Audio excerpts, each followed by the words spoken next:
Okay, so at this point, you know, they have him in an actual room in the ER.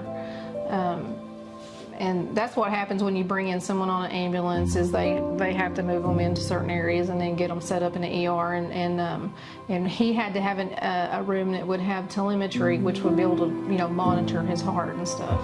So they had him back there. And, you know, when I first walked in, you know, he was able to talk to me, but you could tell by looking at him how serious this was, because his skin color was not normal.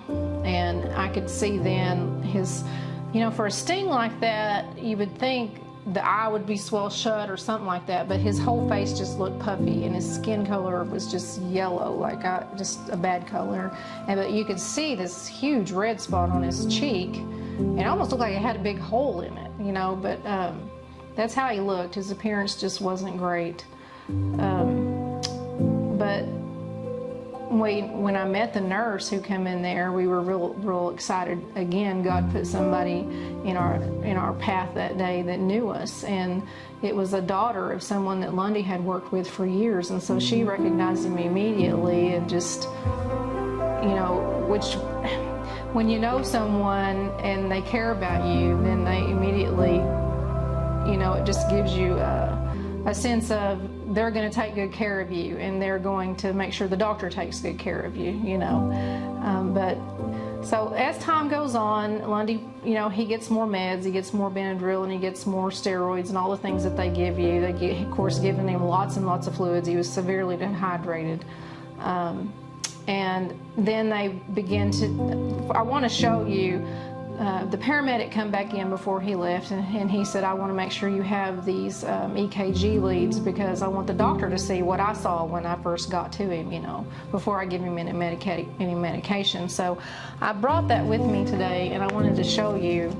And I know that most people are not going to understand what this looks like, but I thought it might give you a little bit of an understanding. Let me just point, and then I'm going to get it closer to you. This in red is clearly is just an example of what a normal cardiac rhythm looks like. You've got 1, 2, and 3, and this is the actual lead from that day of 1, 2, and 3. So I'm going to let you look at it. Okay? Now I think you can see how put together this looks versus this right here.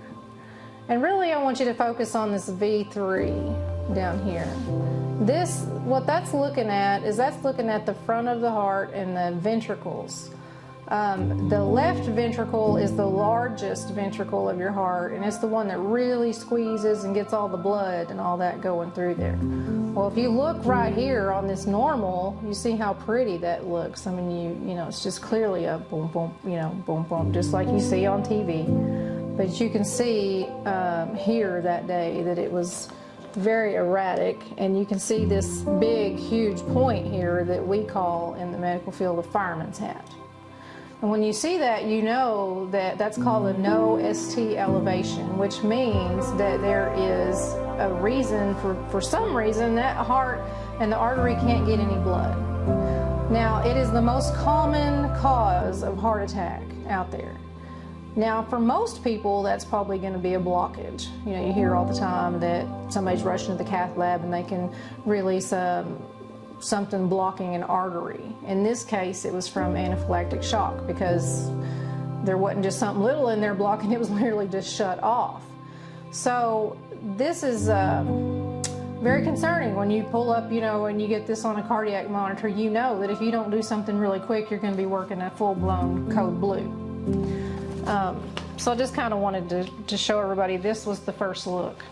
And so at that point, you know, but again, the paramedic, they knew exactly what to give him, and it was at exactly the right time. And so after the medication, his heart began to, you know, stabilize somewhat. And by the time he got to the ER, it was looking a whole lot better. Now, the next thing that they do is the doctor comes in and he looks at that and he's like, oh yeah, well, he's had a heart attack, so we're going to have to pull some blood work, because when your heart has been gone through trauma or had, you know, some type of heart attack from different reasons, it'll put off an enzyme, And so they will do blood work, and they'll look for what's called troponin. Now, of course, like with all blood work, it has a normal range, and so they'll look for that to see if it's high. And depending on how high, it tells them, okay, his heart's probably suffered a lot of damage, or not so bad, or really bad, that kind of thing. So they pulled the troponin, and the very first test, I brought that with me also, its normal range is less than or equal to 15, okay? So his was 61. Okay, so we know now, okay, you're really lucky to be here, Lundy, and now we just got to figure out how bad. Is your heart just injured, or is it damaged? Are you going to be, do you have blockage in there we didn't know about? Which the doctors had mentioned is maybe he had some blockage, which is common, and maybe even though this seems like a bad day, maybe this will help us to go into a heart cath, and we'll be able to find other things that need to be fixed that otherwise you wouldn't have known about to get it fixed, So that was the positive. They were trying to make us think positive at that point, Well, again, in 2 hours, it increases. 2 hours again, it increases even more. So by this time, the cardiologist comes down to see us. And it was a real nice woman. She was just very, very kind and very concerned. And she's like, listen, Mr. Kiger, I'm going to put you, I'm not letting you walk out of this hospital until we check everything. And so they had him set up for a heart cath the very next morning. And then they actually did the heart cath, and they don't give you the full report right away. They'll just come back out and say, oh, we found blockage, or we had to put a stent, or whatever. And so they put him through that, and guess what? No blockage whatsoever. And so they said, okay, well, after a while, now we're going to run an echocardiogram, which is kind of like an ultrasound of your heart. And it takes quite a while to do it, but it checks all of the blood flow and how your heart ejection fraction is called. How much blood does it put out when it squeezes, what happens with the oxygen when your heart relaxes. They can see everything.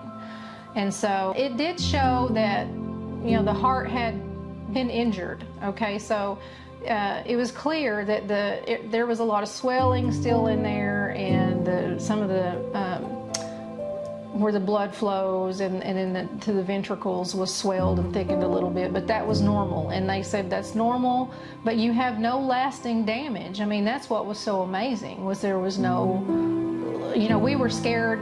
If anything, we thought, okay, well, he survived it and there's no blockage, but how much of the heart muscle is damaged? And the doctor, before we went, that's what they thought. There's going to be some damage, but you can recover from it. And then here to find out that it's not only no real damage that's going to last a lifetime. It's a good ejection fraction. There's no blockage. And how else do you explain that except for the fact that God was with him? I mean, God took care of him completely. And so at that point, he's just stayed in the hospital, and we have to go back, for checkups and things like that. And it did take him, a while to heal physically, because anytime you've been through something like that, it's going to sometimes take you even, 8 to 12 weeks to fully, your heart is a muscle, your kidneys are muscles. So think about that. If you injure a muscle, it can take 6 to 12 weeks easily before you gain back everything. But I wanted to read to you his final diagnosis, and this was everything combined was anaphylaxis, which is the anaphylactic shock, and he had the myocardial infarction, which was the heart attack caused from the anaphylaxis. He had real high blood pressure in the beginning, which was from the whole scenario. Again, it was completely benign because it was caused from what happened. Then he had a really elevated white count, and that happens because your body is trying to attack this foreign poison that's put into your body. And then he had acute kidney injury.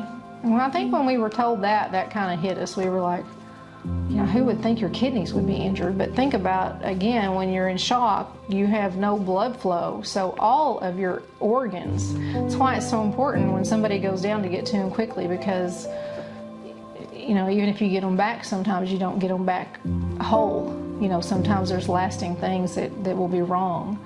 And his sugar went really high, hyperglycemia. And of course he passed out. That's the final diagnosis. So, you know, I really just wanted to say all that to say, you know, God was with us, and God's a healer, and I just feel like that all those little pieces are a part of the story, because without knowing how bad it was, how bad it could be, and how God didn't, I think what Satan meant for harm, God turned into good, because he saved Lundy. He's giving him a vision to tell everybody about this story and what happened to him when he was out. And then you have to know all the little pieces to everybody that he put into our path that day, and then until we get home, and then really up into this day.